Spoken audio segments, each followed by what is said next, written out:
Nós estamos aqui no Forte de Santo Antônio da Barra, uma construção do século XIX aqui em São Luís do Maranhão, na parte norte do Brasil.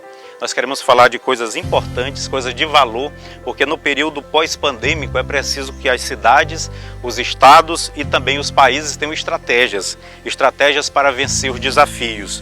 E uma das estratégias é a valorização da história e da cultura do estado e da cidade, a valorização do conhecimento. E é sobre isso que nós vamos conversar agora um pouquinho a respeito dessa riqueza que foi o Maranhão em outros séculos. São Luís foi a quarta cidade do Brasil, a Atenas equinocial. Aqui começou com Daniel de Latouche, na verdade um pouco antes, no final dos 1500, e logo em seguida, a partir de Daniel de Latouche, veio a fundação de São Luís.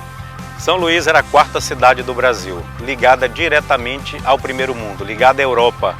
E os filhos do Maranhão iam estudar na França, iam estudar em Portugal, Espanha, Estados Unidos e em outros lugares. E eles traziam conhecimento de lá para cá. E eles aplicavam o conhecimento aqui no Maranhão. O Forte é um exemplo desse conhecimento aplicado aqui. Mas nem sempre foi assim. No início, São Luís começou francesa. São Luís começou com a França desde o final dos anos 1500. Esse local que nós estamos aqui, ele era nas imediações uma feitoria, com um forte aqui do lado, que era o Forte do Sardinha. E essa estrutura que ligava até o Vinhais Velho, que era a aldeia de Ussaguaba, foi que foi para a França pedir ajuda do rei. E o rei mandou Daniel de Latouche aqui, e ele em 1612 começou assim a cidade de São Luís, começou a França equinocial. A França equinocial, como você pode ver, ela começa desde o Mucuripe, lá no Ceará, em Fortaleza, e ela se estende até os confins para o lado do Pará. Então era muito grande, quase metade do território do Brasil.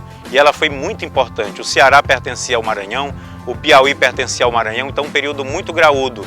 E Daniel de Latouche fez uma obra civilizatória no Maranhão. Os primeiros escritos, os primeiros livros foram escritos pelos franceses, pelo padre Claude Abbeville, que inclusive é o meu patrono na Academia de Letras de São Luís, a qual eu faço parte. E também os outros franceses, todos eles escreviam. E aí São Luís começou a nascer nas letras, já jogando uma vocação que seria forte no século XIX, que é o século do luxo e do conforto. São Luís, no século XIX, viveu o conforto inglês e o luxo francês. São Luís recebia pessoas de todo o Maranhão, de várias partes do Maranhão, do Brasil e do mundo, e mantinha uma colônia do luxo, que era da França, que vendia pianos, que vendia roupas e toda sorte de coisas produzidas em Paris, e tinha, por outro lado, o que era produzido em Liverpool, em Londres, que era exatamente uma colônia inglesa.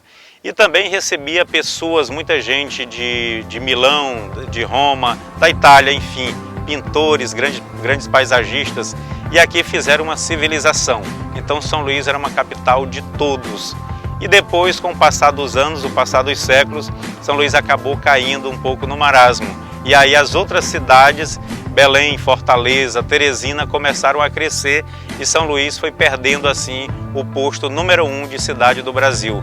Mas na época era a quarta cidade brasileira.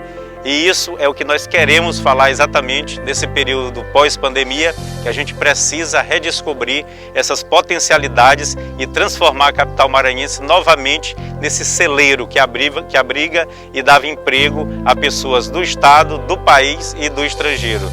E isso é possível com estratégias.